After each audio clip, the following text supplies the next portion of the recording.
This is her hoodie that just dropped. Abundance is when the bag is chasing you. Hello, hello, hello. And I have been wearing it ever since I got it. I love to support us when I can. And this is just such a well-made hoodie. It's so good. It's so cozy. It's exactly what I needed for today. So, a little love, a little love. Jack, I literally was just talking about you to my sister of like, where are you? Where have you been? I was like, I don't know. Like, do I email him? Do I see if he's okay? Like, my sister was like, give it space, because I could be a little like intense. So I'm glad you showed up. All right, let me grab my notes. This is also a friendly reminder that I am a human being first and foremost. I just gave the spiel to everybody on Insight Timer, but the timing that I suggest, which is like 10:28, I like to start on time when I can, but I also honor the fact that we move in divine rhythm and sometimes other things come up that we have to address.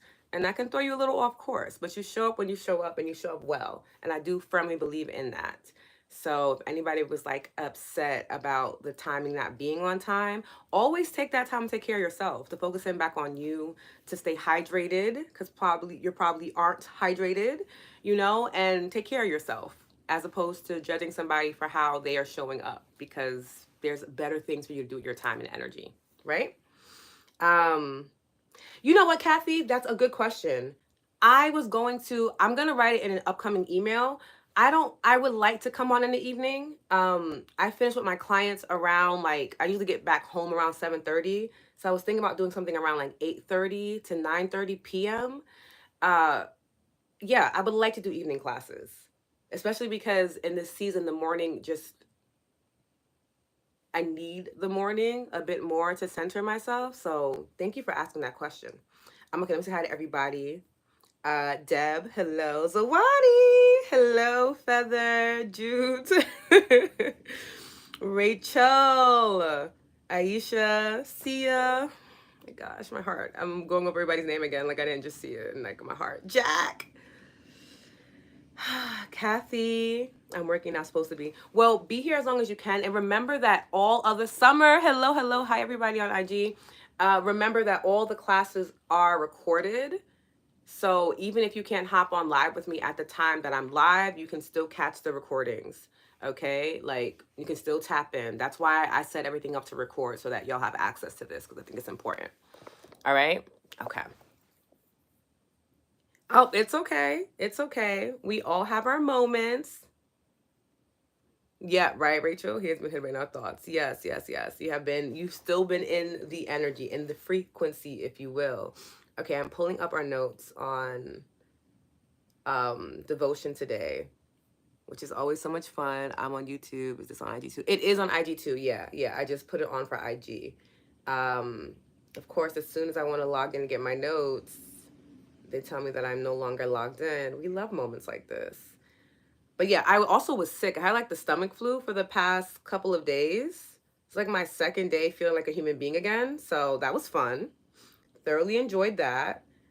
I always get sick in January. It's been like this for probably over a decade now. And it's very annoying.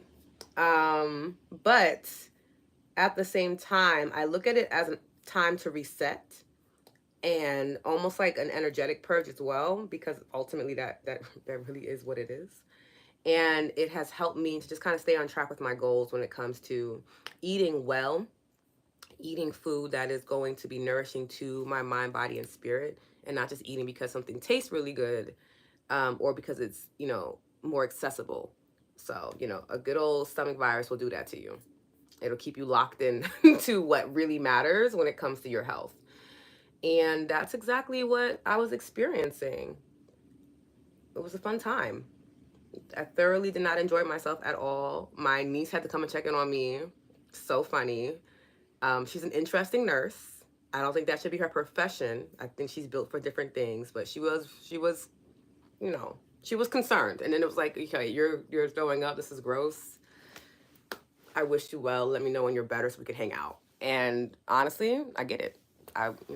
If I was 8 years old, I would do the exact same thing. Like, this is not my ministry. Like, I love you, but this is not what I was built to do as a child. So, hi Najla, how are you? Good morning. Debbie, good morning. Happy New Year. All right, so today we're talking about devotion, and I'm very excited. Good morning, peace, because this is something that is really personal, very intimate for me, and it is my theme of 2025, devotion. And I'm going to talk about what devotion is and how we can use it to bring more prosperity, protection, playfulness, and pleasure into our lives. And then we're going to use EFT to tap in, okay? Hello, hello, hello. Hello. So, let's kind of recenter real quick and just take collective inhales and exhales together, because I know, I kind of hopped on getting everything together, but I really want us to be in the same frequency as we journey into what devotion means and how we can use it in our lives. All right. So I want you to get comfortable with me. Find a sitting space or a sitting place, or if you want to lay down, if you want to stand up and walk around, whatever it is that you're doing, just get comfortable in the moment. Maybe close your eyes or tune your focus inward if you can't close your eyes. Start to feel the body. Start to notice it. Notice any aches, any pains, any tightness, any moments of relief, any softness. And then together, let's take a deep inhale, breathing into our lower belly, expanding our lower belly, allowing that air to rise up into the heart space. And an open mouth exhale, release, letting go. Softening into the moment, letting the shoulders drop a little bit. Softening the body as we do a deep inhale, breathing into the lower belly, expanding that breath into the heart, and a slow exhale, letting go, softening even more. Noticing that we're becoming even more present with these intentional inhales and exhales. Our last deep inhale together as a collective.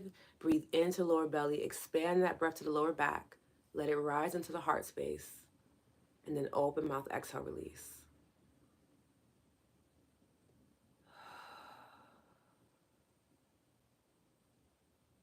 All right. Now that we are all connected, let's talk about devotion. Oh my goodness, yes, Earth, Wind, and Fire. First off, Earth, Wind, and Fire is such a phenomenal group. I grew up on Earth, Wind, and Fire. My grandfather was really into it, so was my uncles. And their music is always in rotation for me in my house. I absolutely love Earth, Wind, and Fire. They were so ahead of their time. And a lot of their songs, there's so much wisdom into how you can navigate life. And you would think that it wouldn't be relatable to modern times, like to stay in age, but it is. A lot of their music is their guidelines. They help you to stay in tune with your own magic, to really find the magic within community, and to have like a good time, to enjoy yourself ultimately through the ups and the downs. They really want you to remember that you're cosmic, right? You're a shining star no matter who you are, right? And to remember that because you're a cosmic, you have access to all the different resources that can help you navigate life, and that you shouldn't forget that in this human experience. So thank you for bringing that up, because love me some Earth, Wind, and Fire for sure. Thank you so much. Yeah, I had red on and then it started chipping and then I started like spiraling. So we went with lavender. Yes. Okay. So making sure everybody's good. Debbie's sick through the holidays too. Please stay well. I know that like stomach flu thing is going around. It only lasts like a couple of days. But take good care of yourself. Stay hydrated, please, and thank you. And we'll be okay. Yeah, they're ahead of their time. All right, so let's talk about it. What is devotion? I did research and I did notes. I'm going to read from them because I'm like, I love to research. All right. So, devotion is the quiet force that transforms dreams into reality. It's not about grand gestures, it's about showing up consistently, even in imperfection, for what truly matters to you. I want us to think of devotion as love in motion. Okay? I know a lot of us get kind of hung up on that perfection of like, if I'm not doing it the exact same way every single day, then it's not good for me and I'm not giving it my all. I really want us to let go of that notion, because it's 2025. It's a new year. Let's do something else than put ourselves in limiting binds that make us feel smaller than we actually are, right? Devotion is love in motion. It is a movement, and that consistency flows and it ebbs depending on where you are in your mind, body, and spirit, right? So, like, what I do today that might feel like devotion will differ from tomorrow, because tomorrow I'm going to have a different level of energy. I'll have different life experiences that I'm integrating. There's a lot more going on. And that's super important to remember. Devotion has a beautiful, I almost want to say it's like a dance, you know? There's this understanding that I'm going to move with love, and I'm going to trust that love will tell me what next steps to make, will lead me to inspired action. Okay? As I said before, devotion to me is very spiritual. And I know we hear the word devotion and we either think like something super romantic, right? Like, I'm devoted to you, my love. Or something really religious, right? Like a devotional, or being devoted to the God that you are in tune with. And I want us to kind of find a bit of a middle ground with that. Devotion can be, or devotion has been for me, an opportunity to remain in alignment with God, but also in alignment with how I'm loving myself and my community, right? It's what gets me up in the morning to take care of myself so that I can be here hosting a class for everybody, right? If I was not devoted to my well-being, I couldn't be devoted to me being a teacher, me showing up in this space and sharing insights that I've gained during taking care of myself, right? There's a cycle there, a ecosystem that devotion, I want to say that is foundational, that devotion creates a foundation for, at least in my life. So if you have a different experience with devotion, please feel free to let me know in the comments, because I would love to expand that point of view for everyone, including myself, okay? Devotion also helps you to stay connected to your why. And when you're clear on your why, you open yourself up to receive divine nudges and inspired actions. These are the whispers of the universe, God, source, whoever you call on to, guiding you to co-create the how. And I love that. When I move with devotion, when I move in the sense of love is leading me, right? I begin to hear, so for me, you know, I have the different clairs. So sometimes it's like clairaudience, sometimes it's clairvoyancy. Different things come to me and I'm like, okay, I feel inspired to move in this way. Or for instance, I had talked about it on my Insight Timer group, that this morning I woke up and I didn't feel okay. And I couldn't figure out why. Cause I'm like, I think I'm okay. You know, like outside like my cycle coming, I'm like, I'm okay. And I was like, okay, you checked in with yourself, but now checking with your community, in my immediate community. And I did. I checked in and I found that one of my close girlfriends was not okay. And that's what I was sensing. And I was so happy because of the fact that I was able to sense her and reach out. I was able to hold space for her. And did that mean that I was a few minutes late to teaching class? It did. Were some people upset about it? They were. Are they going to be okay? They're going to be fine. But ultimately, my devotion to self, my devotion to my sisterhood, to my community allowed me to show up at the exact time that someone I love deeply needed extra support. It led me to the how. Do you see how we were able to co-create that? I heard that call. I moved in that sacred dance that devotion inspires us to move in, and I was able to hold my friend's hand through a moment that was difficult for her. That's the purpose of moving with intention. That's the purpose of leading life with devotion. It really does allow you to be in divine timing and help those and support those that you care for. And I'm pretty sure that by the end of today's class, that someone is going to feel a sense of relief or send me a message and be like, "That's exactly what I needed in this moment." And I know it's because I'm devoted. I'm devoted to sharing these insights. I'm devoted to creating safe spaces for my communities. I'm devoted to my well-being. I'm devoted to my God. I'm devoted to my family. And because I show up in everything that I do with such intention, with such a deep love and respect. I'm I I'm like emotional about it just thinking about it. You know what I mean? Like devotion does that to you. When you're living a life when you're in devotion, yeah, you're more tuned into your emotions. You're more tuned into your senses because life is so much more beautiful. You're just feeling things deeper, you know? I don't know. Let me know if that makes sense. Let me know if I'm making sense. I'm going to say hi to some people on IG. Hello, hello, hello. All right. Yes, I'm a true study of myself. Yes, yes. Self study, creme de la creme. I feel like that's the best thing anybody can do. I feel like that if I'm going to give advice, it's always going to be to study yourself. I've been saying that for years. Study yourself, be devoted to self. One of my mentors um, broke down the word discipline. And I'm going to save more of these insights for a different class on discipline because I really want to talk about what it means. But she said that discipline means to be a student of the self, to be a disciple of self, and self with a capital S. So that like higher self, the self that's connected to your God source, whoever you call on to. Being a student of that is what keeps you disciplined because you're studying yourself. And in studying yourself, you create a divine consistency that allows you to show up in ways that you need to. We'll talk more about that in a different class though, but I love that you said that. Okay? Yes. Lala's book just reminded me of them a few days ago. Head and chest cold too. Oh, Debbie, I'm so sorry. Consistency. Hi from Italy. Hi, Marcus. How are you?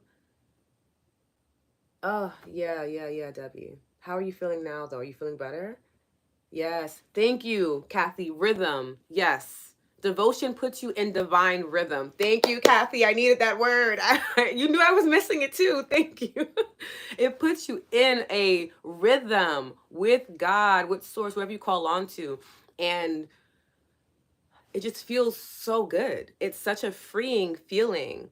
There's also this deep level of safety that you feel too when you show up devoted, you know? And devotion requires discernment too. Like, don't just devote yourself to every and anybody. That's not what I'm saying. Like, have discernment. You know, there are things that I'm devoted to, there are people I'm devoted to, and then there are people and things that I could care less about because that's not for me to care for. You need to have that harmony when you're moving throughout life too. Okay? Um, I like that. Devotion allows you to be in divine timing. It really does. It really, really does. That's a good lotus in rhythm with divine dance. Yes, yes, yes. Hi, Karen. Yeah, so divine doesn't always align with our clocks. It never does. I've never planned something out and divine timing is like, oh my God, thinking the same thing. How cute. Never. Divine timing is like, that's hilarious. That's not what we're doing today, though. Like, we're not doing that. And you're going to be okay. You're going to be great. But that's not it. This is cute. I love that you're using your brain. I love that you're using your planning skills. But no, we're not doing that today. And I have learned to just accept that. Just to be, what the saying is, we plan, God laughs. I use that as a mantra of like, here's what I have in mind. If not this, then something better. And the something better is always something better. Like, keep that in mind too. Okay? All right. Yes, beautiful, beautiful. I am doing well. Man plans, God laughs. Yes, yes. I've been heavily praying on clarity in the season, realizing that I have to be ready to move as the path reveals itself. It's scary. Rachel, the unknown is all that we do know. It's like one of my favorite things to say. Because once I understood that everything is unknown, everything changed for me. And as you're moving into a new season of life, as you are experiencing your path clear and you may not know where it's taking you, I would trust in what's leading you. So whether that's your God, whether that's love, whether that's your ancestors, angels, whoever you call on to, have that trust and that level of confidence and faith that they are going to guide you where you need to be, and that where you need to be is something that is safe, something that is warm, something that is kind to you. So often we think of the unknown and we're like, oh, something horrible is going to happen. I'm not going to be prepared. And what if I'm not? We go into like this spiraling down that takes away from the beauty of the journey, as opposed to being like, I have absolutely no idea what's happening next, but I trust that if I am being led there, if I am being guided there, I have whatever skill sets, whatever tools or gifts or talents I need to navigate that space. And truly, all I have to do is focus on the present moment right now.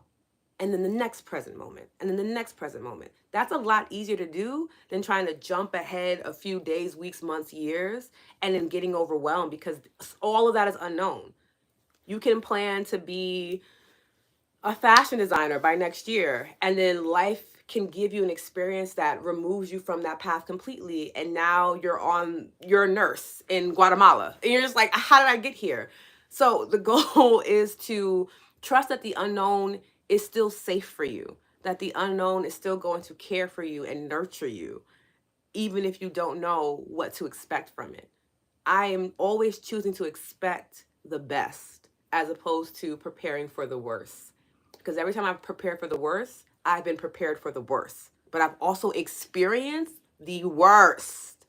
As opposed to when I expected the best, I was like pleasantly surprised. Sometimes it's what I expected, sometimes it was just like way better. Sometimes it's a little different. But ultimately, I'd rather expect the best than prepare for the worst. Because truly, I'm just a girl. I can't continue to go through the worst things in life. No, thank you. I'd much rather have that level of optimistic expectation. And it's not to say like you move through life so delusional that you're unaware of any red flags or anything like that. Again, discernment is key. But I trust that I am being led by God, and God adores me. God loves me. Two pieces. That's why I was created. Why would God lead me somewhere where I would be unsatisfied or harmed? I just, for me, it doesn't make sense. In Lotus's life, it doesn't make sense. And because it doesn't make sense, I often don't fear moving into the unknown. I'm usually really either at peace or I'm excited. So I don't know if that helps, but hopefully it does. Okay. Yes, love that plan, but yeah, no. Yeah. Rachel, may the path rise to meet you where you are. Oh, that's beautiful, Sawadi. That affirmation was offered by another sister in a visioning circle I attended. That is beautiful. I'm going to repeat that one more time for everybody. May the path rise to meet you where you are. That was really beautiful. Thank you so much. Yes, focus on the present moment right now. The things I thought I wanted, I'm not sure of anymore. And that's a good thing, Rachel. That's a good thing. That's such a good thing. I know it feels like it's not, because you're like, oh, but I was so hell bent on these things. But it's okay to want something different. It's okay to realize that you're evolving and that you're unfolding, and that what used to satiate you, what used to satisfy you before, feels a little bit out of alignment. That's I always look at that as a sign of growth, as a sign of coming home. Because quite often, the things that we yearn for, the things that we strive for, the level of achievements in which we want from life are not because we want it, it's because we've been programmed to have it, whether it be by like our immediate family or by our, our communities that we're in, by society standards. And we realize as we continue to come home to ourselves, as we continue to unpack and unravel all of the programming, that like I actually don't want that. I feel like that's such a satisfying experience if we allow it to be. Of like I am getting to know myself so intimately that I'm willing to be honest in saying that this thing I've been striving for I can put down. That's a lot of bravery too.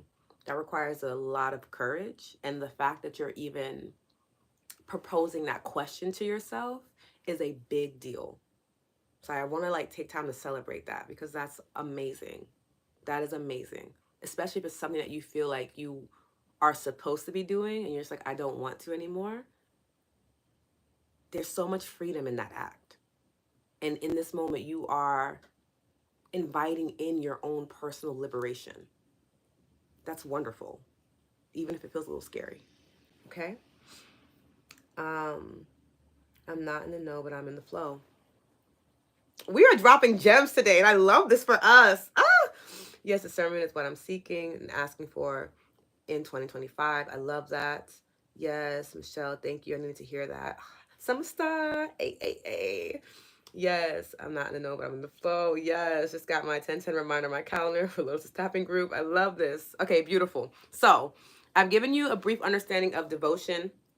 and why you can invite into your life. You don't have to. I'm just sharing what my theme of 2025 is because that's just what I wanted to do. But, you know, if it inspires you, see where the inspiration takes you. All right, so I want to go over the 4 pillars that we're going to be talking about throughout this season. I don't know. It might be the year, it might be the season. Truly, it's really whatever God wants. I'll just be here. I'll just be vibing. But how we can apply devotion to these 4 pillars. So, what came up for the collective is pleasure, play, protection, and prosperity.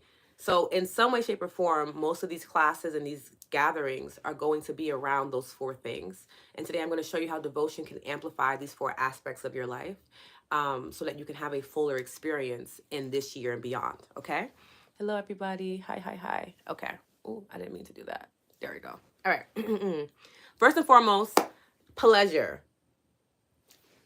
I love pleasure. It's such a taboo word. People automatically think it's something sexual when you say pleasure, and it's just like, yeah, but also like there's so many other ways to experience pleasure, to be pleased in your life. It's not just that act, and I really want us to open our mindsets when it comes to that, just for everybody's well-being. Okay?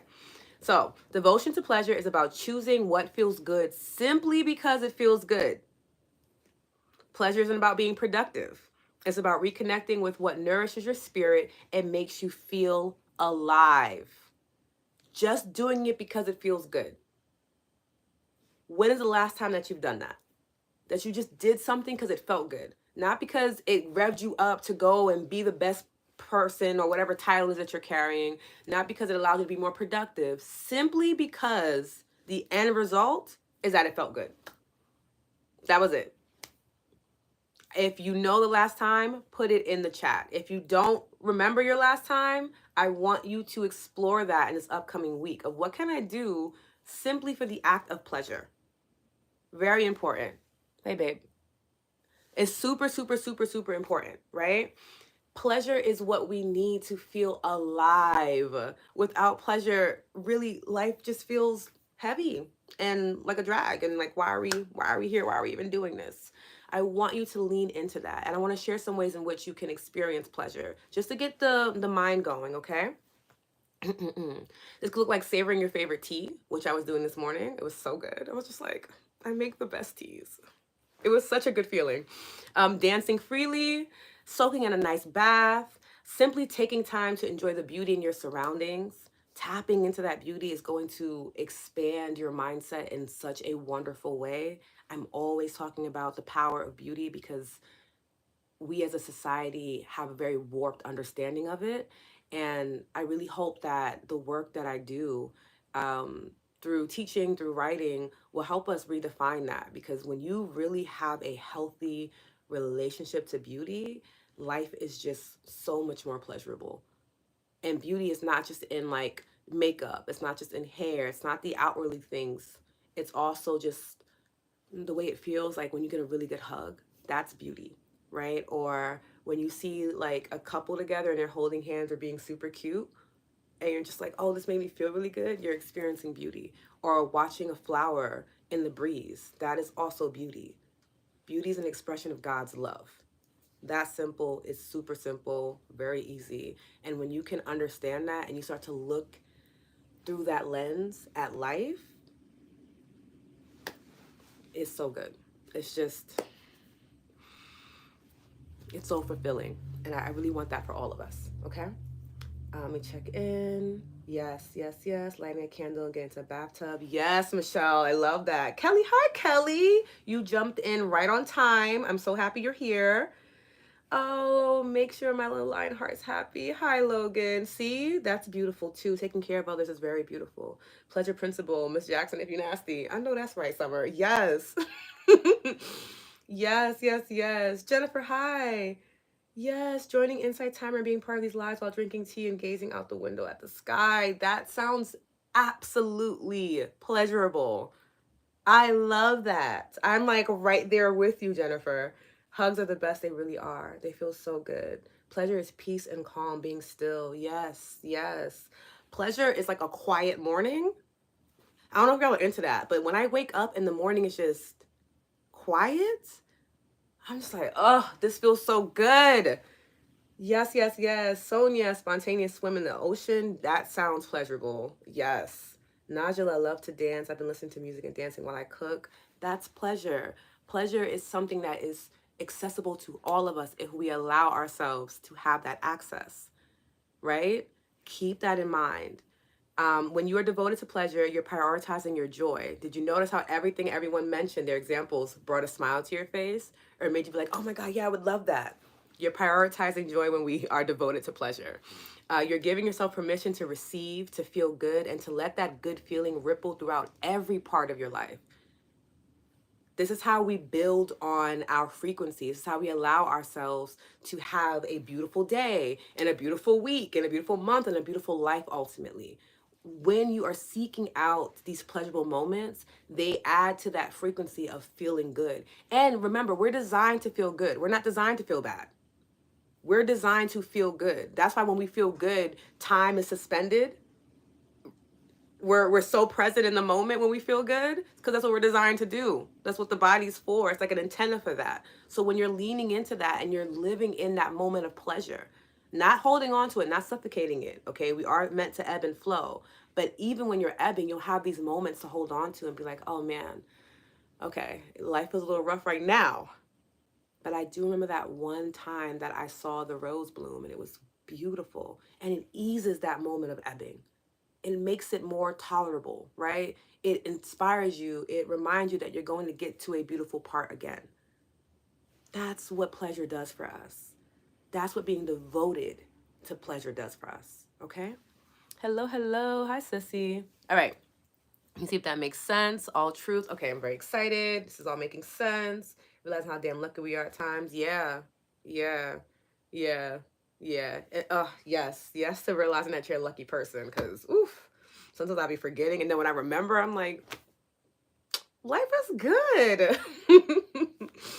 Okay, staying under the covers for a few more minutes in the morning. Slow mornings. I'm so grateful I get to have slow mornings. Yes, I'm about to make a cup of coffee during the midst of this pleasurable snowstorm in Dallas in my safe space, my home. I love that for you, Summer Star. Yes, momentum. Yes, yes. Thank you, Karen. When you prioritize your joy, when you're devoted to pleasure, you create momentum, healthy momentum, momentum that you can sustain, momentum that has nothing to do with anybody else but you and your joy. Okay? Yes, a quiet morning, pure bliss. Also having a dance session in the middle of the day by myself. Yes, it's the dancing emojis for me. Yes. Oh, this is so good. Okay. Let's get on to number 2. So, devotion to play reconnects you to your curiosity and self-discovery. Play isn't just for children. Like there are studies on that. You should be playing as adults. I don't even know why we stopped. Like I feel like that's also why like school for a lot of us just got really intense and boring because we forgot to play. We removed that. Adulthood needs more play. That's just a side note. Play is a way to explore who you are, it allows you to create freely and to rediscover the parts of yourself that thrive in joy and in wonder. Okay? Play might look like journaling your dreams, painting something messy and magical, experimenting with a new hobby, or simply laughing more. You need play. Play and pleasure kind of give like sibling vibes, right? Play allows us to be okay with making mistakes, be okay with failure, because that's a part of play, right? A part of play is discovery. I realized that when I was younger, I was so hell bent on having to be the best and being the number one person, right? Because of the plight of being a black woman, just to be seen. It's the whole thing. I talked about this in previous lives. But when I started to embrace play again in my early adulthood, the things that I used to feel terrible about when I felt like I was failing, when I would beat myself up and be like, an inner critic and just be like, wow, you messed up on that. You're so dumb. Those horrible things that we tend to say to ourselves when we do not meet our weird expectations of ourselves. When I began to play more, I would look at those moments and be like, oh snap, I made a mistake. Oops, did it for the plot twist. It became more enjoyable. And it allowed me to also build up my confidence. So instead of beating myself up when I didn't accomplish something the way I felt that I should have, I gave myself grace and looked at it more as like a game. Like, okay, that was not the way it should have been done. And we're going to pivot and we're going to move and we're going to be okay. And because I was able to do that, now I don't even think that I necessarily make mistakes. I'm not saying that I'm a perfect being and that I do all things right, because I quite often don't. Hardly ever. But I'm also very happy with myself. I have a deep level of confidence in myself that if I mess up in this way, I am capable of restructuring or revamping it or accepting it as it is. Play gives you this ability to forgive too, because you realize that I don't have to take every single thing in life so seriously, especially if it's going to make life less pleasurable for me, right? If it's going to make me feel like I'm just tense all the time and I'm, drowning in anxiety and depression because I didn't get something right. I look at those moments as an opportunity to play. It's also up there with practicing, right? This gives you an opportunity for you to be human. Being human means that you're imperfect. But being imperfect is not a negative thing. It's what makes us all unique. If we were all perfect, we would all be the same and life would be absolutely boring. There would be no real beauty anymore because we'd just be carbon copies of each other. So I want you guys to learn how to accept play more, especially if you're someone that struggles with perfectionism, especially if you're somebody that has a lot of responsibility. A lot of people depend on you. Play is super helpful for you to regulate your nervous system, for you to remember yourself. Play is a very self-serving act.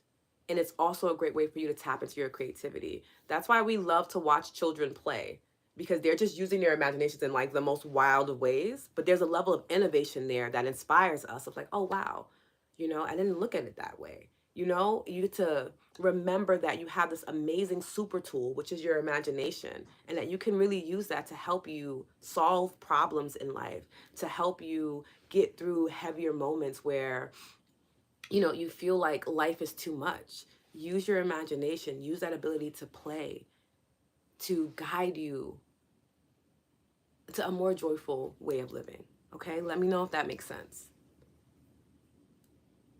Yes, devotion to play brings you closer to your authentic self. It invites you to let go of pressure and embrace the joy of simply being. Okay? Hi, Rye. Yes, we all have a kid inside of us. Yes, yes, yes, yes. But most of us are living to please the world and not God. Yeah, I love that. It's so true. Play also brings you back to your inner child. I love to play as often as I can. I like to play by myself, but that also might be because, for a while I was the only child. I feel like that's what comes up. But I love to play with my nieces, with my nephews. I love to play with the students that I teach in person. I love to play. I love to see how we look at the world differently and how that feels for both of us. And there's this level of collaboration that comes in when we're playing, you know? Okay, so just heard the birds singing, blinking pressure. Yes, Debbie. I was listening to Baby It's You last night and I went to another place. Music, yes. Play brings creativity, yes, Deb. I've been creating systems to give my brain a break from so many decisions throughout the day, to have more capacity for creativity. I love that for you, Najla. Yes, I need more play. Yes, Rachel. Yes, yes, yes. So grateful for my 3-year-old. I've stopped taking life so seriously and just live in the moment for her.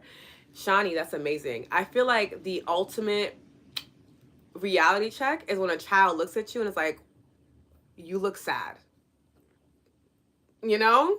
Like when my niece comes to me sometimes, she's like, girl, are you okay? She'll be like, Auntie Lo, are you okay? I'm like, I'm fine. She's like, no, are you okay? Do you wanna go play? And I'm just like, I needed that. Because you know what? No, I'm actually like stressed out. And I keep thinking that because I'm an adult, I'm supposed to be stressed out all the time. And I'm so grateful that you're in my life to remind me that, like, no, that's not healthy at all. And the fact that she can just see it on my face means that I've been carrying the stress for a really long time. And I need to put it down and do something that's fun. Have a random dance party with her, or go outside, throw snowballs, whatever it is to feed that inner child. Because when we are so stressed out with adulthood responsibilities, I'm not saying throw caution to the wind and forget about all of them. There's a time and place for responsibility that does come with adulthood. But when we're only focused on that, we starve our inner child. And our inner child directly connects us to creativity. Creativity is a direct connection to source. Okay? Like then we start to feel like we're alone and that life is so overwhelming and it's that downward spiral again because we've created a dissociation within ourselves. Okay?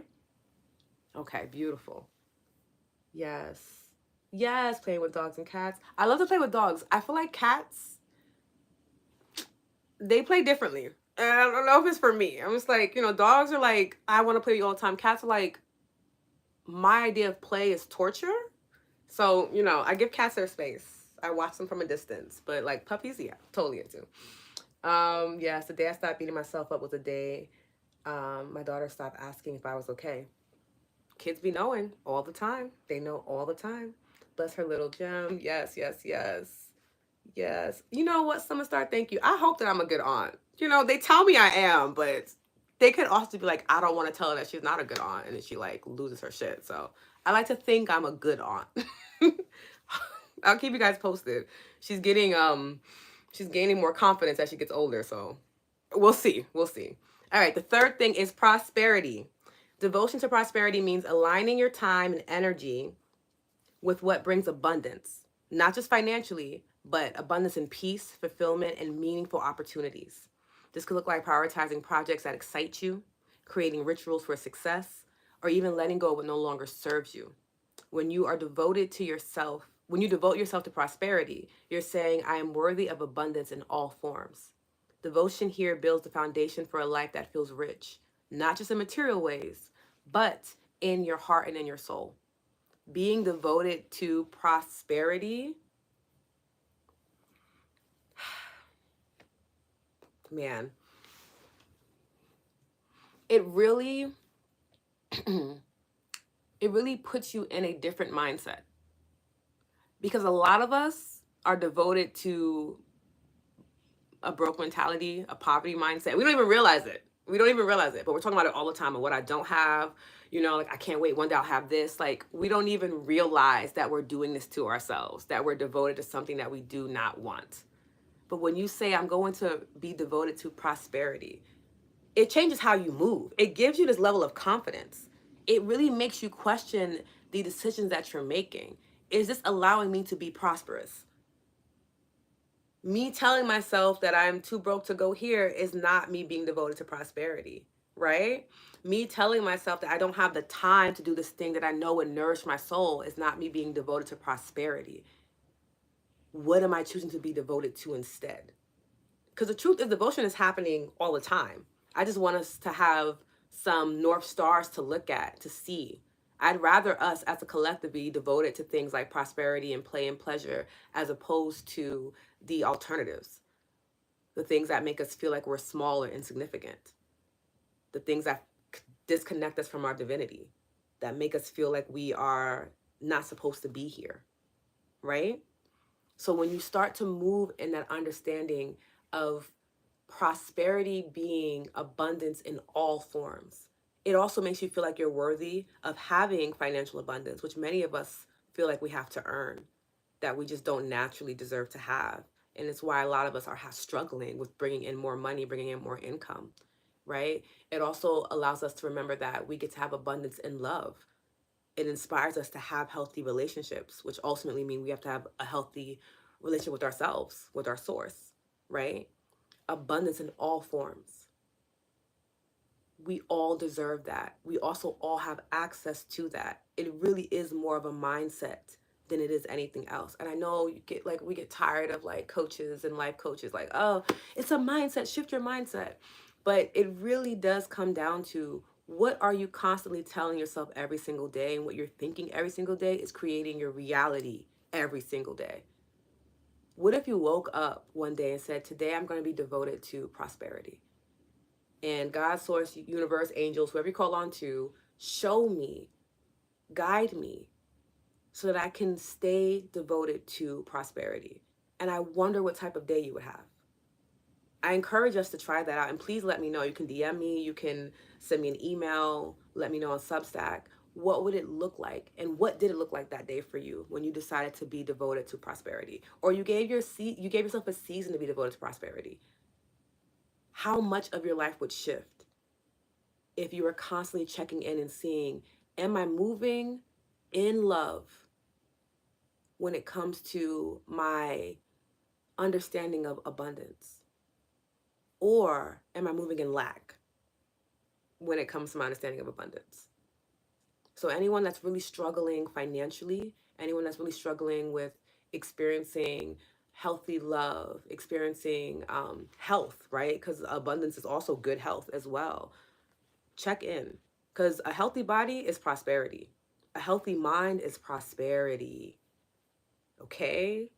Oof, a healthy mind is prosperity. When you're not thinking all these heavy negative things, your life really changes for the better. Okay, these are things that I want us to explore. I want us to stay curious about. I want us to stay focused on as we move throughout this upcoming year. Okay. Let me know how that feels for y'all. Yes, thank you guys. I saw your auntie playlist. I think yeah. My rich auntie playlist. Gotta stay in the mix. Okay. Poverty mindset. Yes, so true. You're so sweetly present today. Love you. Thanks, Jack. Change your thoughts, change your life. It really is simple. And I think, again, we forget that simplicity is a resource, not something to shun and say, like, well, it wasn't complex, so it's not worth exploring. Simplicity usually is the answer to like a shit ton of things in life. Okay. Jack, thank you so much for your donation. This is a donation based practice. Thank you, Jack, for reminding me. So if you're able to donate financially, it's a perfect time. We're talking about prosperity. If you're able to donate financially, that is amazing. I would deeply appreciate it. I put a lot of love and effort into creating the curriculum that we discuss, into creating the scripts that we tap into every week. And yeah, if you can donate on Insight Timer. You can donate on my Buy Me a Matcha link. I'll put it in my stories after today's class. And in my emails, there's always a space for you to pick and choose where you can donate. If anything resonates with you, if it helps you to live a softer life, energy exchange is really healthy for both people. Okay? Beautiful. All right. Now, my last one is devotion to protection. Devotion to protection is all about honoring your boundaries and keeping a self-first mindset, not to shut others out, but to ensure you can give from a place of overflow. Protection can look like saying no to what drains you, creating time for rest, or shielding your energy from negativity. This pillar is especially powerful for people who have been taught to be nice instead of kind. Devotion to protection ensures that you stay strong and centered, giving from a place of love rather than obligation. All right? Super important. Devotion to protection. So many of us feel unsafe in this world, rightfully so. There's a lot of things happening that are super scary and uncertain. And I want us to invite that experience in of what if I was devoted to my sense of protection? That might mean praying more. That might mean setting intentions. That might mean reevaluating your friendships and your relationships. Do you feel safe in those dynamics? Maybe you don't. Maybe it's time to let that person go or go no contact with a family member that has been harming you simply because they have a title that has given them access to you, right? It means making these I like to call them big girl decisions for myself, right? Like it's time for me to really sit down and see, where is it that I'm not feeling safe, right? Where is it that there's a lack of love? There's a lack of care for me. Whether it's me doing that to myself, hi love, or if there's someone doing it to me, right? Giving yourself that opportunity to set healthy boundaries is you being devoted to your protection, right? The reason why I have such healthy boundaries and why I'm able to be like, yeah, no, I'm not doing that. Or I'm able to say, you know what, I can love you from a distance. And it's not this heartbreaking experience where I'm ruminating about them every second of like, oh, why couldn't we just get it together? Is because I'm devoted to my sense of protection. I need to feel safe. It is a non-negotiable for me. If I do not feel safe, I am not doing it. It's not a, oh, no, I'm not doing it. And I'm willing to deal with whatever consequences come with that decision because I ultimately will feel safe. That is important to me. Feeling safe, especially as a Black woman in today's world, I can't. I won't go into certain spaces. I won't talk to certain people if I feel like I'm not going to be safe around you. I'm not going to take that risk of like, oh, it'll be polite for me. I don't care about being polite if it means that I'm going to be unsafe. I truly don't care. Your feelings are hurt. You have a therapist, you have a community, y'all will figure it out. I'm not doing that with you. I'm not putting myself in an unsafe situation so that someone else feels comfortable while I'm out here panicking about my livelihood. No, that no longer makes sense to me. And it's also because I've been doing so much exploration and self study, and I value my existence. I know that me being alive and me feeling safe and me feeling worthy benefits not only me, but my family and my community, and ultimately this world. I'm not sacrificing that for social politics at all. Like, no, I won't shake your hand. Depending on how much I don't feel safe around you, I may not even acknowledge you. And it's not even me being rude, it's just simply, I need to focus in on my safety. If there is, by some chance, I am in a space with someone I feel unsafe around, which I can't even remember the last time that's been, I'm going to focus in on my safety. Whether that's me praying to myself, whether that's me thinking about things that make me feel good so I can sustain my frequency of feeling good so that I'm not inviting in things that would feel harmful, right? I'm going to practice being devoted to my protection, my sense of safety. And if someone does not like it, then you don't like it. I don't know what you want me to say to you. I'm not here to coddle you or to make you feel better about it. And I want more people to move like that, especially if you're a practitioner, especially if you're somebody that's hypersensitive, especially if you're somebody that is a caregiver, an educator. You need to feel safe because the work that you do is what keeps the world moving forward. We need you. But if you're showing up and you feel unsafe, you're not able to give us your best. You can't come from a place of overflow if you are panicking on the inside, if you're going to make it out of this experience or not. Now, I also acknowledge that that might be a luxury for me, that I've been able to design my life to be on this path where there aren't a lot of spaces now that I'm in where I feel unsafe. But I do think it's worth exploring. I do think it's worth practicing of like, hey, you know what? I've had to let go of family members. I've had to let go of people I considered sisters. I've had to let go of jobs. I had to let go of financial security, or at least what I thought was financial security, because I felt unsafe, because mentally I was spiraling, because my body was shutting down on me, because I was being abused in some way, shape, or form. It's not an easy thing to do. It is a necessary thing to do. And I can assure you, as someone who has lived through a lot of experiences, I have never regretted prioritizing my safety. I've never regretted it, not once. Even if it came with another headache of like, okay, well, you know, now you're out of this house with this person and now you're kind of like trying to figure out your house situation, I still felt safer than I did at home with the person that was harming me, or in a job where I was being undervalued and it was making me question my genius, question my contribution to the world. Devotion to protection, to your sense of safety, will always benefit you. And it does require a deep sense of courage. But we all have that courage within us.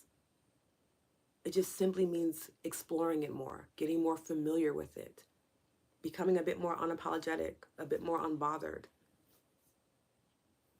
Let me know if that makes sense. Okay, let me check here. This is hitting deep. I just told someone yesterday I need to feel safe, but I don't. So I need to honor that with love for myself and for you. Yeah, and people are going to be upset about it. Like, what?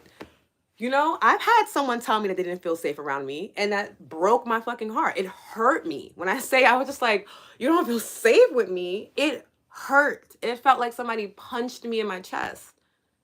But then I had to sit with it, sit with myself, and ask, do I love this person enough to explore why they may feel unsafe? I'm just getting my charger. And I had to sit and I had to realize that there were some things that I was doing that, yeah, I can see why they would feel unsafe. And then I was able to work on those things and to become a safer place, not only just for them, but just in general. I've been on the receiving end of that too. I'm not just saying this as somebody who's only had to cut people off. I've also too been cut off because I've been considered unsafe. And then sometimes you have that experience and you realize that this really has nothing to do with me. It's just how you're feeling about a situation, and I can respect that as well. It's a part of the human dynamic. It's a part of talking to other people. It's a part of being in community. We really don't know what people are carrying. We have no idea what types of traumas people are living with every single day. Most of us don't even know what type of traumas we're living with every single day, which is why I wanted us to talk about being devoted to protection. Being devoted to protection is also you exploring the type of traumas you're carrying, getting safe spaces, getting professional help and assistance to help you offload some of that, transmute it, or accept it so that you can begin feeling safer in your body as well. So you can begin letting go of things from the past that truly are anchoring you in a reality you no longer want to live, putting you in a different timeline. I've had to let go of so many stories, not saying that they weren't real, because they were. They were real for me, whether that other person realized it or not. But simply saying, if I continue to hold on to this story, I am never going to feel safe or fulfilled. So, how do I safely let go of the story, let go of this narrative? How can I rewrite the story so that I feel empowered again, so that I feel safe again? What are the steps that I need to do to make sure that this happens? And then exploring that. And one of those ways that I did that was with EFT, and that's why we're going to do a tapping session right now, okay? Same, I was told I was not soft enough, and that's not safe. I was in an office in the military. I was an officer in the military, so yeah, I'm aware. I'm not that soft. Yeah. And knowing that, right? Like, how do I want to put this? When you have those healthy boundaries, when you have a understanding of yourself, what people say about you, you're able to look at through a different lens. Quite often, I'm usually very unbothered. Unless you were someone like in my immediate circle, and even then, we have ways that we communicate. I can honor that that's how you feel and not agree with it. And sometimes it's not me having to say to your face, I don't agree with you right now. It could just be like, okay, I hear you. I understand that. What is it that you need? Do you need space? I can give you space. And like, but in my head, I'm like, I don't think this is a me thing though. I think that you're projecting. I don't need to have that conversation with somebody that is already telling me they're unsafe. They're not in the headspace to have a conscious conversation about projection, like at all. They're not there. They feel unsafe. My thing is, if you feel unsafe around me, what I would want for you is to go somewhere where you feel safe. I'm willing to give you that space because I value safetyness. I value protection that much too. I'm not going to force myself because I love and I care about you to remain in connection to you when you have told me you feel unsafe. And that should be the other way around too. If someone's forcing their way into your life and you just told them that you feel unsafe around them, they're not thinking about you. They're thinking about their ego just got bruised and they want you to soothe it. You don't have to do that though. You can say, I said what I said. I'm not feeling safe. I'm gonna head on out. I'm gonna go somewhere where I'm safe. And then walk that talk. Okay? That means not answering the calls. That might mean, cutting them off. That might mean moving out. That might mean letting your friends know, right? That you don't feel safe around this person so that they're not bringing them up in conversation, so that they're not, trying to have hangouts with you and that person. Be honest and trust that people who care for you deeply will value your need to feel protected and to feel safe. Very important, especially when you're having falling out with friends. I can't tell you how many times I've had that and I felt unsafe by something that they did. And I'm very fortunate enough to have had friends that just kind of like, yeah, if you're not feeling safe, girl, we're not with it. You know what I'm saying? Like, I don't play that. But I've also had to have that conversation with other girlfriends where they're like, well, I don't feel unsafe around her. And me having to be like, okay, and I hear that. And I love that you don't feel unsafe around that person, but I do. So talking about them or bringing them around me is really harmful for me right now because I haven't had any time to sit and unpack the fact that I feel unsafe around them. Do not do that to me. And if they can't respect that, then they also don't care about your safety. And that's another clear sign for you to give them space as well, because your safety should always be a priority to the people that you love. Always. Okay? All right. Let me check in really quickly on the messages. There we go.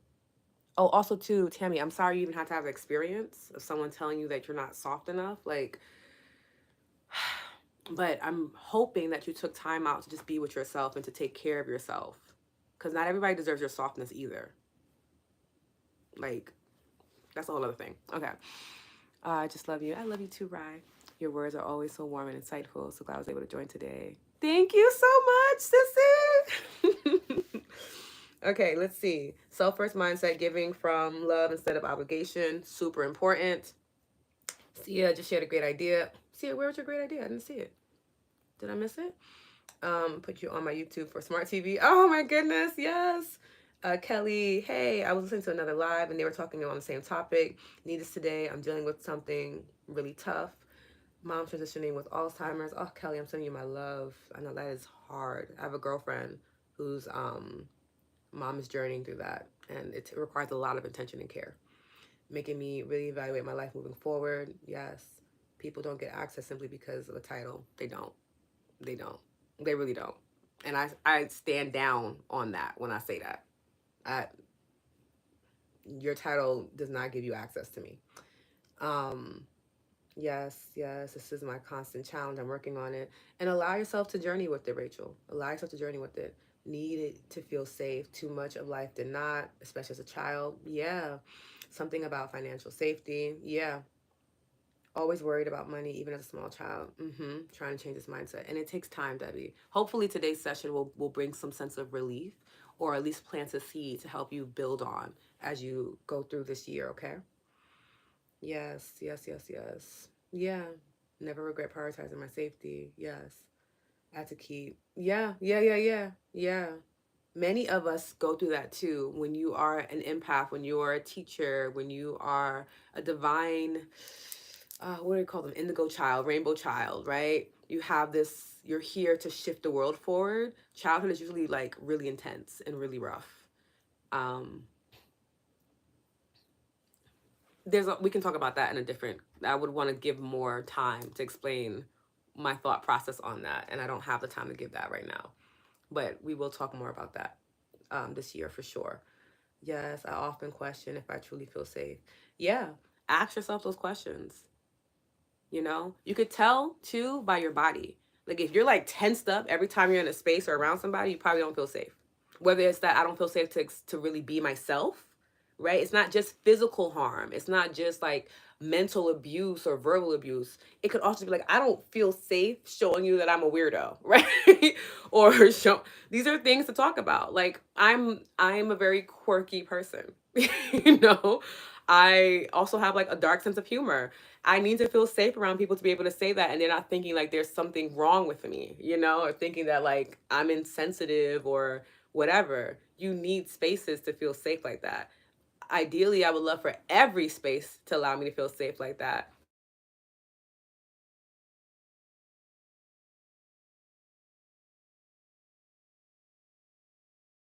Okay. Yeah. But super important for us to remember that feeling safe is a necessity. It should be a non-negotiable. It should be a non-negotiable. That's the best thing that I can say. Okay? If I continue. Yep, yep, yep. LaShawn, thank you so much for your donation. I deeply appreciate that so much.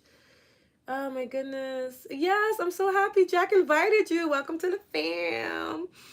Yes, yes, sending you so much love, LaShawn.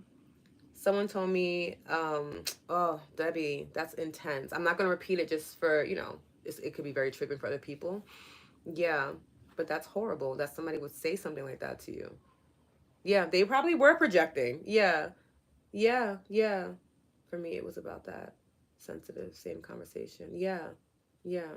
And that's also too, having a devotion to protection helps us when people say like really harmful things to us that can question, that make us question who we are and who we are portraying ourselves to be, right? Sometimes somebody can say something that shifts how you see yourself. We start to question everything of like, damn, am I really a horrible person? Am I a bad friend? Have I been missing, the plot this entire time? And when you have healthy boundaries, your initial response is not to start spiraling downwards, right? It might mean, okay, That was really intense. What that person just said to me, very heavy. I'm going to need to unpack that in a safe place with someone that I feel safe around, right? And then you can begin asking questions of, is there anything that I'm doing in my behavior, how I'm expressing myself, that would, cause someone to view me in that way? And begin peeling it back with a sense of gentleness too. Instead of panicking of like, oh my God, I'm a horrible person and people hate me. Because that's not going to help you get out of a situation. That's just going to make you feel even more unsafe. And that can cause you to act in ways that you wouldn't have if you felt safe. Okay? So just keep that in mind when we're talking about being devoted to protection. It means honoring our boundaries. It means slowing down and really taking care of ourselves. It means being in safe spaces with safe people to explore the things about us that we may need to grow on. It's not saying that we're perfect and we didn't do anything wrong. It's just simply honoring the fact that we may need to explore this in a safe place. And you might realize, like, damn, I actually did do these things and this is really messed up. And then that would give you the courage to go and apologize. Whether it's accepted or not is irrelevant to the fact that you realize that you need to go and apologize because you've become aware of the fact that you were causing harm to somebody. Sometimes we cause harm. We're all hurt in some way, shape, or form. And that feeling or that saying of hurt people is true, but you can also apologize for that. You can also make amends. Even if that person does not accept it. That person's like, that's cute that you apologize, but I don't care because I feel how I feel. But you did the work to explore that so that other people after this person don't have to experience what they had to go through. That is how we continue to grow and evolve as people. Okay? Hi, Coco. All right. So I'm going to go over a little bit more comments and then we're going to jump into the tapping really quickly because I know we're a little over time. All right. Yes. Yes, yes, yes. Mama knows what you're talking about. Yes, Mama's intuition. Thank you, Zawadi, for your donation. Yes. Yes, I'm happy that you were thinking those things, Debbie, and that you didn't like internalize that because that's intense.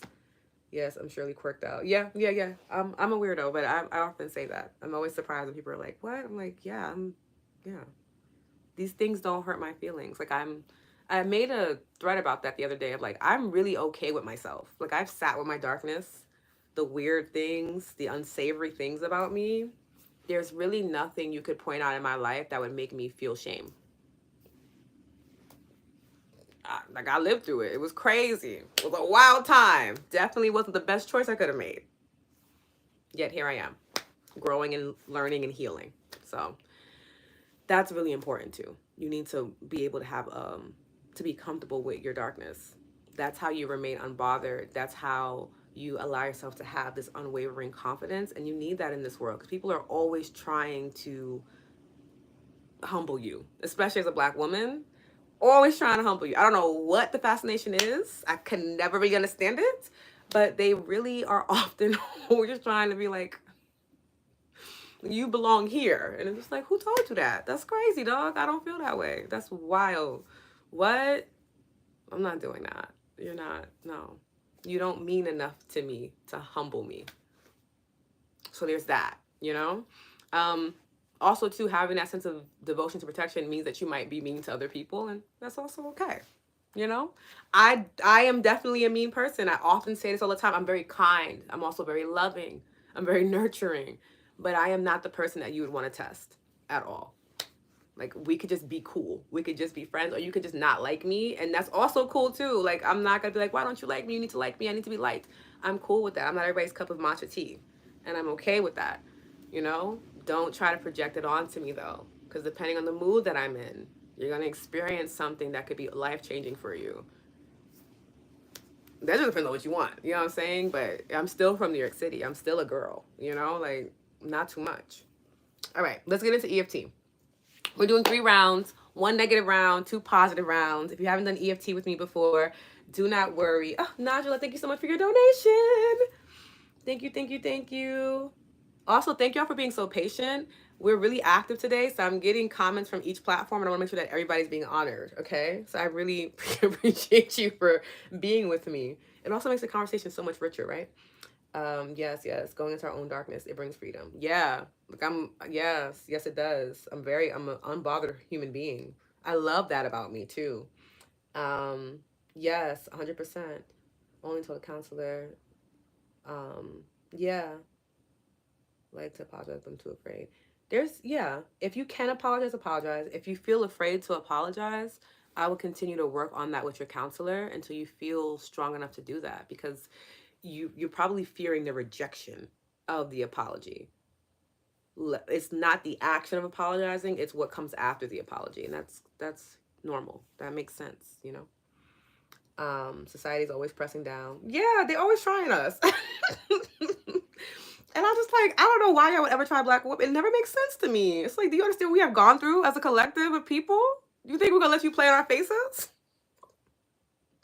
Anyway, all right, EFT, emotional freedom techniques. This is a beautiful healing art form where we are tapping in and talking to our body in a language that it understands. We're using tapping points on the body that keep us locked in, that will close any energy gaps in our system. So when you're feeling tired, when you're feeling frustrated, irritated, you're feeling maybe like a creative block or like a writer's block, you don't feel like yourself, it usually means that your energy highways, there's a gap there, right? And EFT is one of those healing modalities that allows you to close the gap so that your energy can run freely.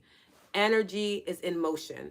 Those are our emotions. Our bodies are beautiful, divine antennas that can transmute emotion, get the information that we need from it so that we can live our lives with more discernment. What ends up happening, though, is that we tend to keep emotion either in the head or in the body and don't let them connect. And if it's in the head, it can feel like anxiety, overthinking, ruminating. When it's in the body, it can feel very depressive, very heavy. You feel stuck, maybe even paralyzed. But when you connect the energy again, you connect the mind and the body for a fuller experience so that the emotion can run through the entire antenna, leave the information that it needs to, and be on its way. That's ultimately what we want. We want to feel our emotions. They are guides. We are feeling bodies that think, not thinking bodies that feel. EFT helps us to feel centered enough to embrace that truth of being a feeling body without getting overwhelmed by what we are feeling. Okay? It is amazing. There are tons of benefits. There's a lot of science-backed research you can look into for EFT. I would go and do that if you are a logical person and need to have that logical understanding of it. You are going to notice with EFT that you feel more vibrant, right?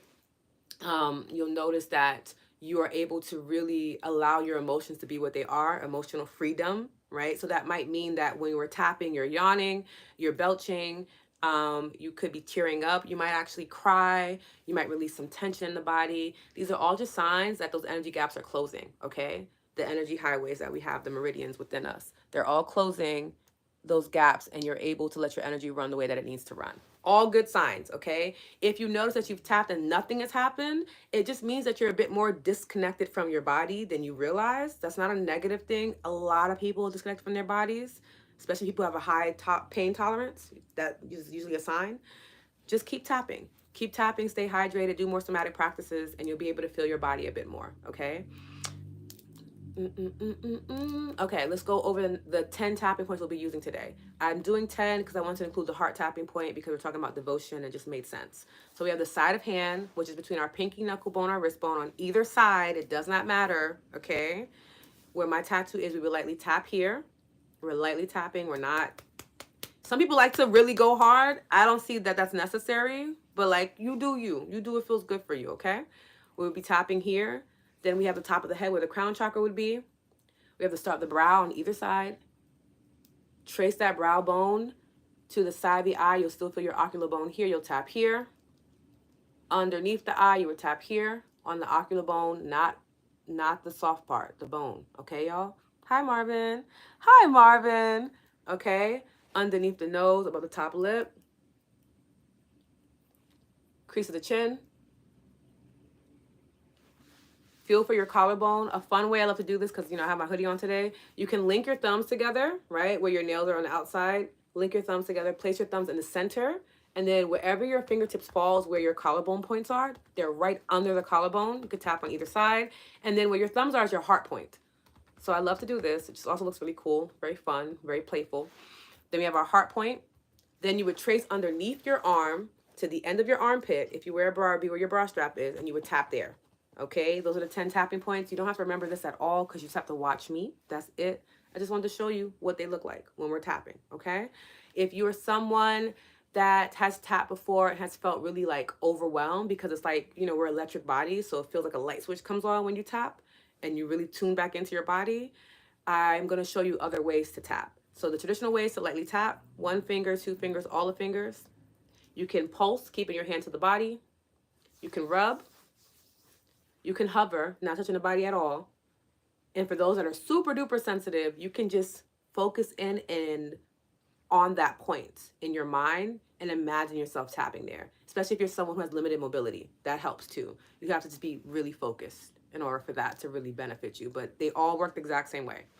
Okay, I want you to drink water before and after our session, because it's super important to drink water when you're doing somatic practices. Okay, I say that with love and a little bit of intensity because I think people forget, and then they come to me and they're like, I'm stressed out, or this was overwhelming, and I'm like, you're probably dehydrated, and they agree, because emotion, water, there's a reason why it's connected that way. Okay, I think we're good. Let's go into it. We have the negative round. Negative round is where we're going to be saying statements that may feel negative. You may have said it to yourself. Someone may have said it to you. You may have overheard it. You're not calling this onto your life. You're simply talking to the body in a language it understands and saying, hey, if I have this in my body, bring it up to the forefront so I can accept it or transmute it. I just don't want it in my body anymore, right? Then for the positive rounds, we've made all that space. We've cleared out that energy that has been blocking us or slowing us down. And now we're going to fill in those spaces with something that is positive, that'll keep us moving forward. And we'll be saying positive statements that will affirm our experience, okay? We're going to start at the side of the hand for the negative round. And I want you to take a nice deep inhale, exhale, breathing in. And a slow exhale, letting go. This negative round, we're going to be releasing resistance around being devoted, okay? Deep inhale, breathing in. Slow exhale, letting go. And I want you to repeat after me. Use your voice. Your voice is medicine. Use your voice. Okay? Even though devotion feels hard sometimes, I deeply honor where I am. We're going to stay in the same point. Repeat after me. Even though devotion feels hard sometimes, I deeply honor where I am. One more time. Even though devotion feels hard sometimes, I deeply honor where I am. Top of the head. This fear that I'm not devoted enough. I'm not tuned in. I'm not tapped in. Brow. I'm not devoted to all the ways that I can be better. Instead, I doubt myself. Side of the eye. I doubt that I can stay committed. I have this fear of failing myself. Under the eye. This belief that devotion is too much work. Under the nose. All this pressure to do things perfectly. Chin. Maybe I don't trust myself to follow through. Collarbone. All these blocks to devotion, to feeling devoted. Like, what does that even feel like for me? Heart. This heaviness I feel around showing up, around being myself, being my full self, around being loved and cared for. Under the arm, top here.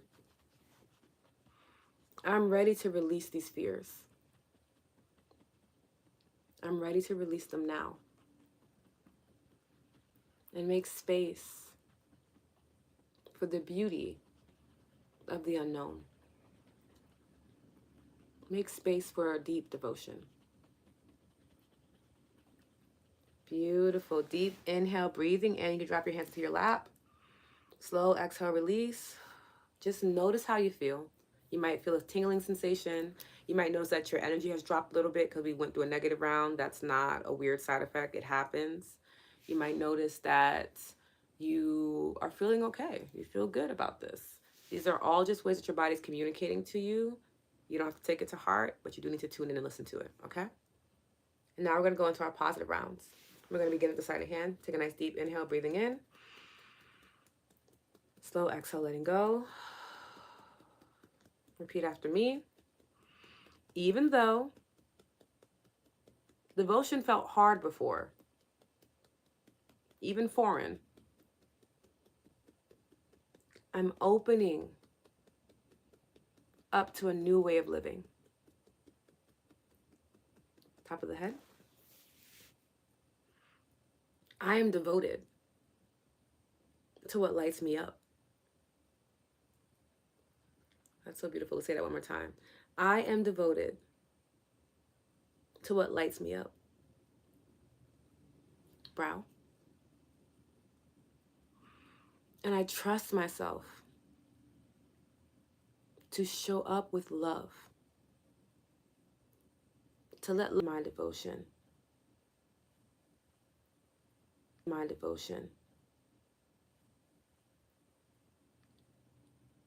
under the nose, up here. I am devoted, beautiful, to living fully. Chin. Devotion feels natural to me. Another weird sentence, let's say it again. Devotion feels natural to me. Like it's always been there, waiting for me to acknowledge it. Collarbone. I am choosing to align with the energy of devotion, acknowledging it as love in motion. Heart. And with my devotion, I will create a beautiful life.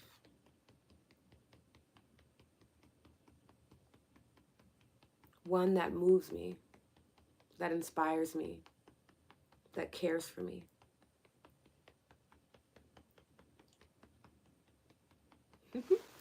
Underneath the arm, tap here. I honor my relationship to devotion. I'm so grateful to bear witness to it. Side of the hand, tap here. I'm devoted to my growth. I'm devoted to joy. I'm devoted to peace. Top of head. My devotion opens doors to abundance. Brow. And I'm devoted to receiving divine guidance. Side of eye. My devotion feels like a blessing that allows me to bless others. Underneath the eye. Devotion connects me to my highest self, to a loving community. Under the nose. With every breath, I embody devotion. Chin. My devotion is strong and steady and soft. Collarbone. I create magic through my devotion. Heart. I am devoted to a life filled with love and alignment. under the arm. I trust that devotion will lead me forward, will guide me, hold my hand, and keep me inspired, keep me focused on love, passion, and I deserve that.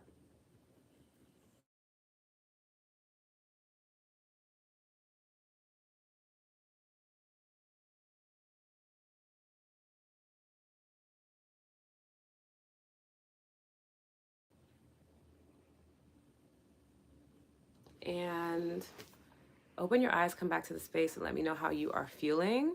Okay? Remember that devotion is a choice you can make every day, a choice that aligns you with love, magic, and the life you desire. Okay? I love you all so much. I hope you're feeling good. Hope you're feeling more energized, ready for the rest of your week. Okay? The energy is very sweet today. I could not agree more. All right? Thank you so much. And I will be back next week. I'm looking to do it for Wednesday, but if it's not Wednesday at 10:30 a.m. Eastern Standard Time, it'll probably be Thursday. And we'll be talking about discipline. It'll be really good. All right? So thank you so much. Share with somebody that you love. Feel free to subscribe to the YouTube channel, my Substack. I'll be dropping a personal essay on beauty on Friday. Letting me know how you feel in the DMs. Leave a little purple heart in the comment section of the replays so that I know that you were here for the live, okay? I feel like that'll be fun. I yawned a lot today. I love that. Yes, you're so welcome, Deb. Yes, I'll be revisiting this and you on the app. Please do, Rachel. Hi, Diana. I'm sending y'all so much love. Be well, feel safe, and I will see you in some capacity very, very soon, okay? Bye. There we go. Bye-bye.